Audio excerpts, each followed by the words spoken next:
first thing that happened with Insidious is that James and I came up with an idea that we felt we hadn't seen in horror films before, which is this idea of astral projection. Looking at that idea, the best way to house it, we thought, was inside a traditional haunted house film.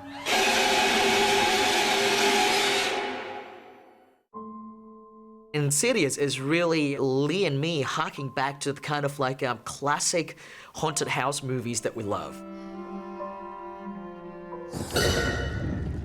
There are many great things I love about the haunted house genre. I think it's very important that when you're making a haunted house movie that you pay a lot of attention to the actual house itself, because the house is a character on its own right. And I think one should take as much time casting the house as you would cast the actors in the film.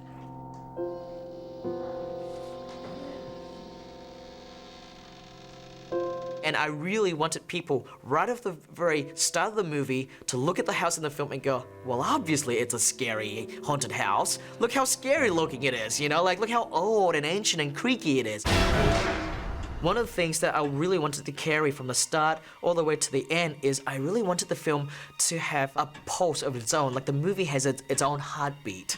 And the way I captured that heartbeat at the start of the film is through the ticking grandfather clock. And it sets a tone, you know, it kind of lulls you into a trance-like state. Daddy! Oh, hey, buddy. Slow down. Hey. Whoa, this is awesome! Share with your brother. I think it's very important when you're setting up a situation where a house is going to be haunted. You've got to be able to relate to these people before the outlandish stuff happens. Have you seen my box of sheet music anywhere?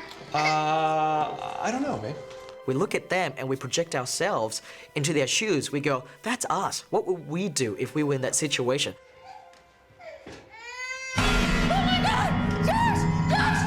I think that jump scares have become overused in modern horror films. Kelly's room! Someone's in Kelly's room! There's someone there! I saw So one of the rules we had for this film, one of the little commandments I had when I was writing the film is no false scares. If you're gonna go to such great effort to set, you know, the audience on edge and you're building it up, you know, I want my payoff to be real.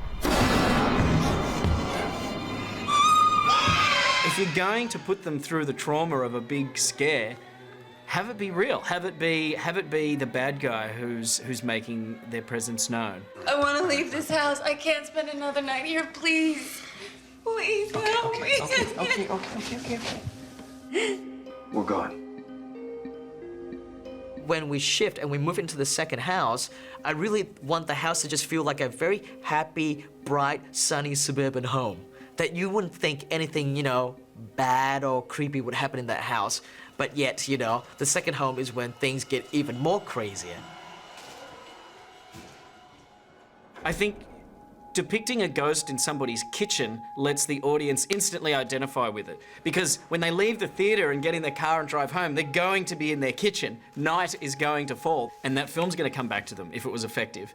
And so I think that's why they resonate with audiences.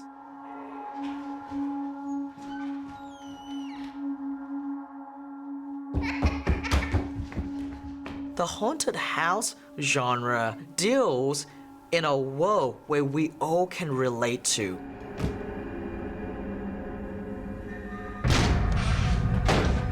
We all live in houses, we all live in a space that we feel like that is our sanctuary, our fortress. And I think it's that concept that you cannot control it is what makes it scary.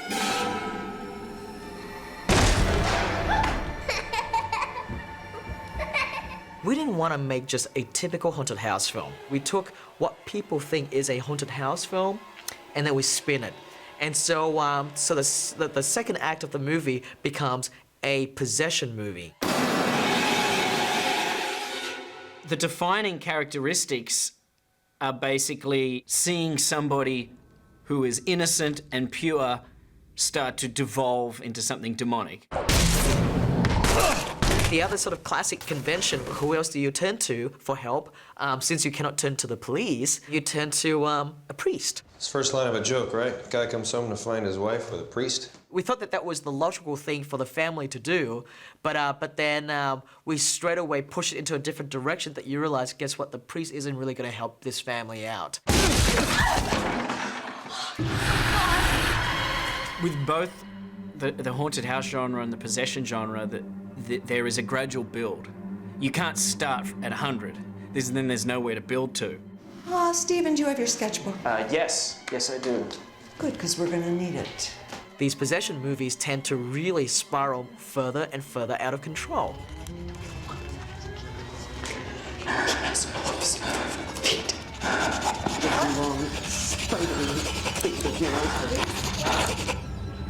Hey, what is it?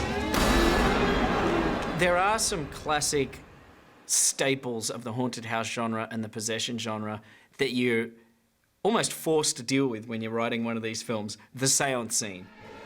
Okay. Dim the lights, please. I remember getting to that scene and thinking, oh man, the seance scene. It's a bunch of people sitting around a table holding hands. What am I going to do here that could be possibly different? So I'm sitting there racking my brain, and it just occurred to me, what if the medium wore this strange kind of World War II gas mask that she spoke into, and her assistant interpreted everything she was saying? I can't see in here. I was thinking visually that would be so striking that it would take your mind off the fact that you'd seen the seance scene many times before.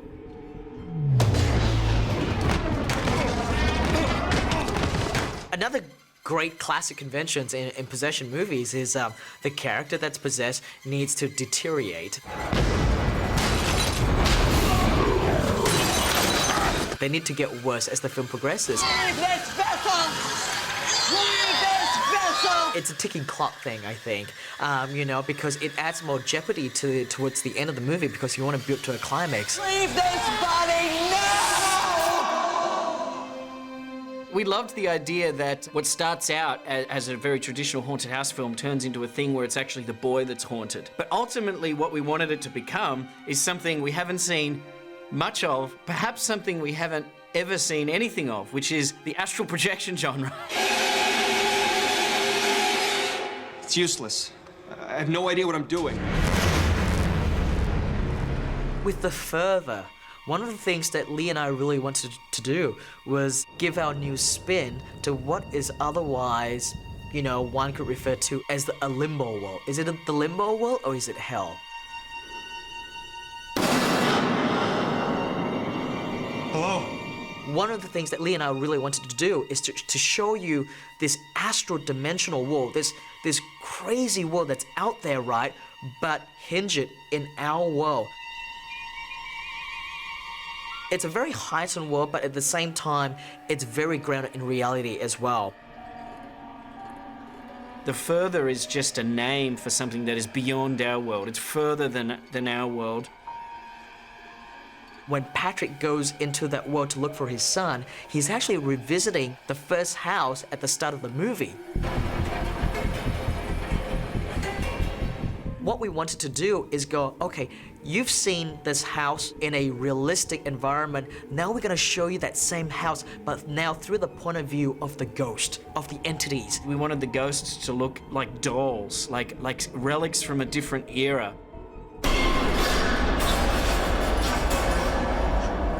Frozen in time, living this same loop over and over. What these ghosts want to do is they want to live again. The film sort of starts in this very naturalistic way, in a home with a family experiencing the same problems we all have. And then by the end, you've entered this other world. I think that other world gives you license to be a bit more theatrical. We were inspired by filmmakers like Dario Argento, who take a very operatic approach. Red and black are my color palettes that I love. It really adds to the psychology of the film. And I really wanted the color red to represent the evil in the movie.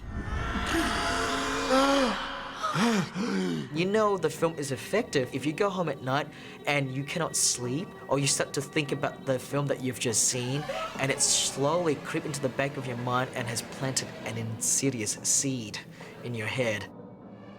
That is when you know you've successfully created a effective scary film.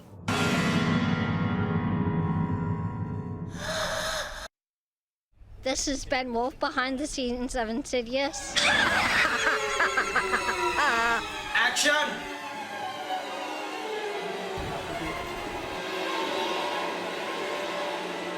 Stop it.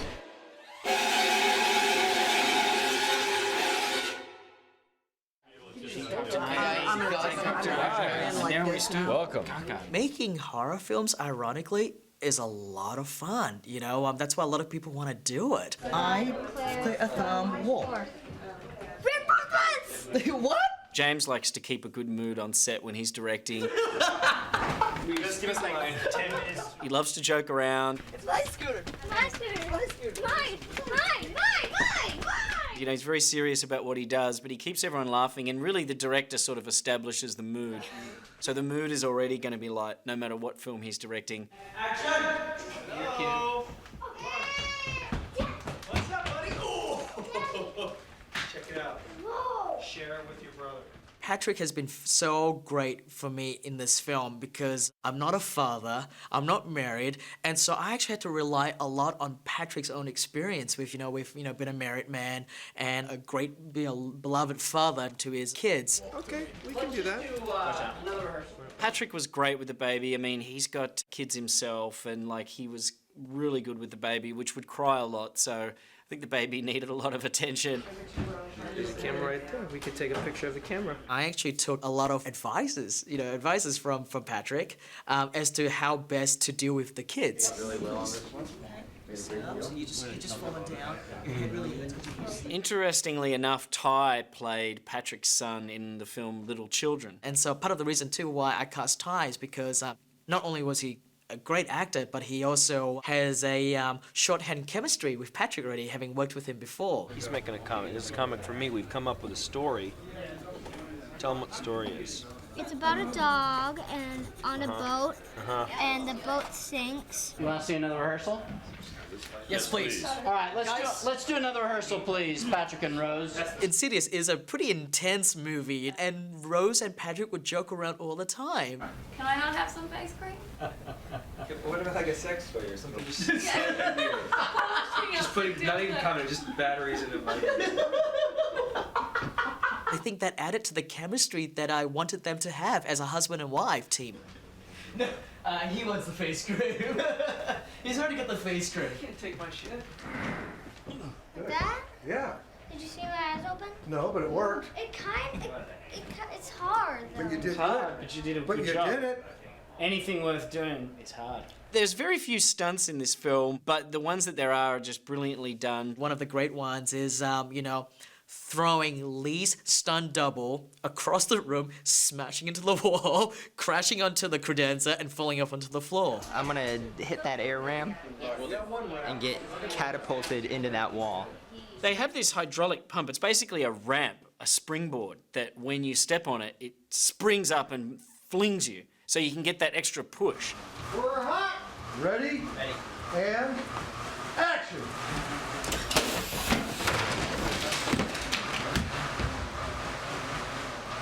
And cut! There you go. Okay, Danny? Looks nice in the film.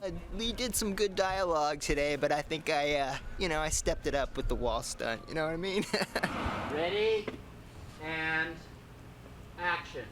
In the initial first cut of Insidious, when Patrick first enters the further, his character physically floats through the world. And that was playing with the theme that, you float out of your body and you continue floating into this other world. So we actually shot that whole sequence of Patrick floating. All right, let's see if let's try and center up now, Blood's guys. starting to, I know. legs are starting to tingle. Because I'm sure he's not comfortable here. But we just felt like that was something that maybe took the audience out of the film a little bit. And so we actually reshot that. And action.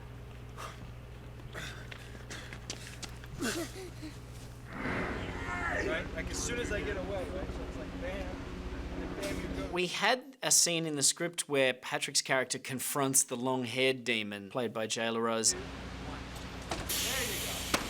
Jumps up again. It never ceases to amaze me what these stunt people are capable of doing. 3, 2, 1. There you go. shooting 2/3 of the movie in 2 very confined houses. You know, when we finally got to shoot the last act of the film, the demon's lair was such a breath of fresh air for me. I'm gonna pull you back as you're walking. You're walking. That was the one set piece that really allowed me to really open up my imagination.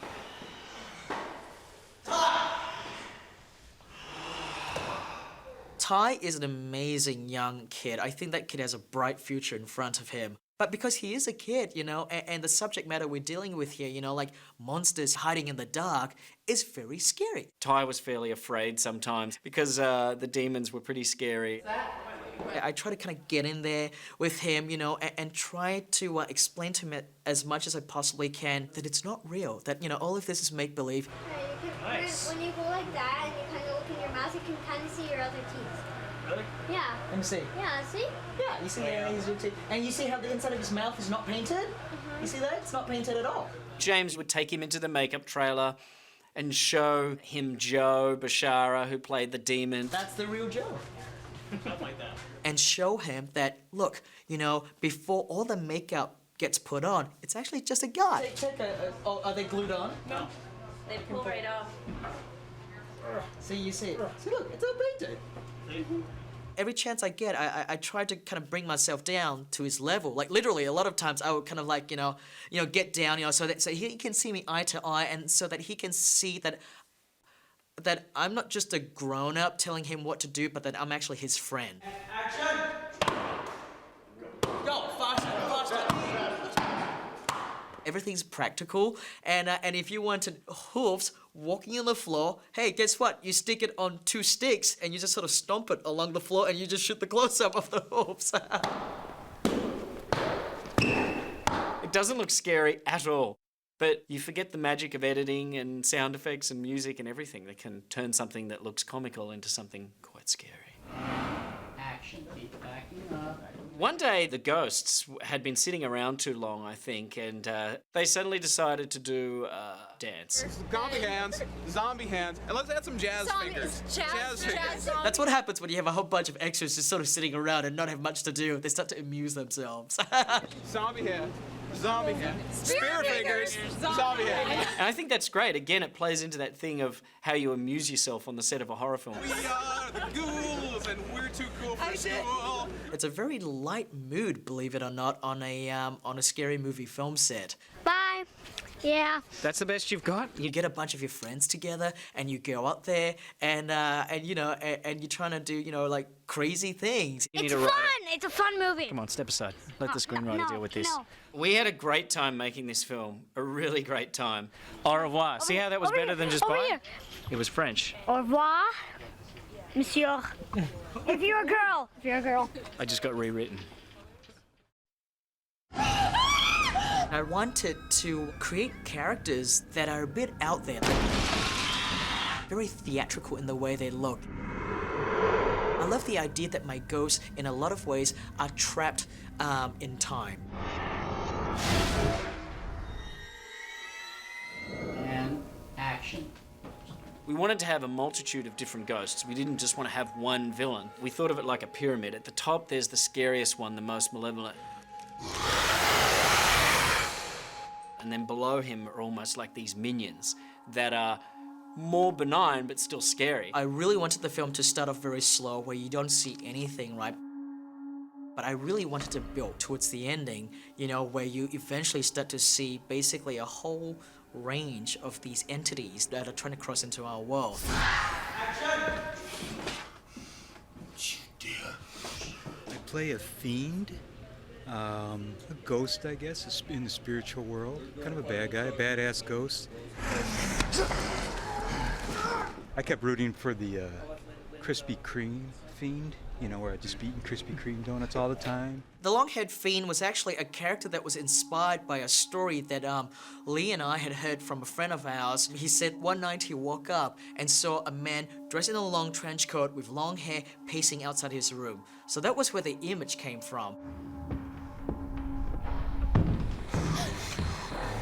The long-haired fiend was more of a villainous character. Many of the other entities weren't. They were just there. But this particular character was there to to basically take advantage of the weak. What we end up with is someone who's devoid of color, who has, clothing that looks sort of industrial and quasi-military, but with this like strangely long, heavy leather sort of duster trench coat.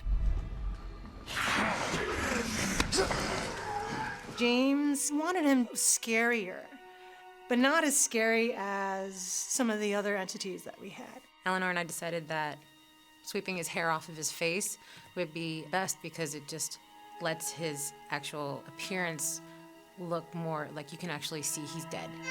Oh my God! Josh! His face is always changing, like you see, is it a skull? Is it rotted? You're not quite sure what it is that you're looking at. Ben?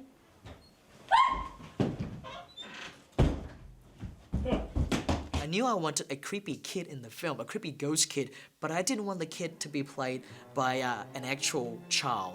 I knew I wanted it to be played by a grown-up.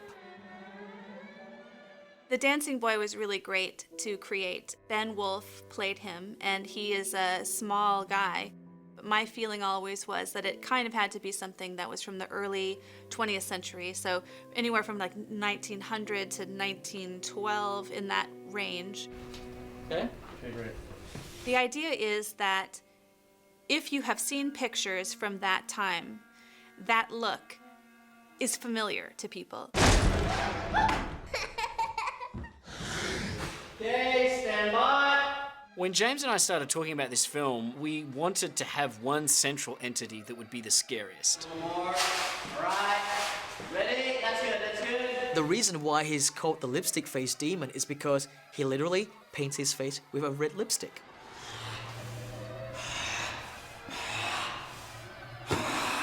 It's kind of like a clown, it's his twisted way of trying to make himself look like a good, happy person to try and entice you to him.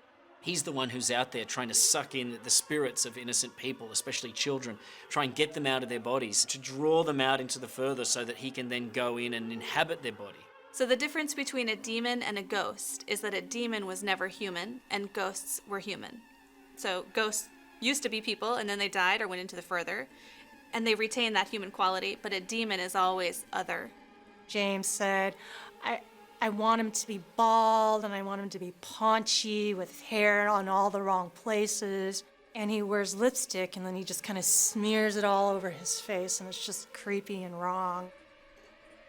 One little interesting piece of trivia about this film is that the demon character with the lipstick face is played by the composer, which is bizarre. It would be like finding out that Darth Vader was played by John Williams.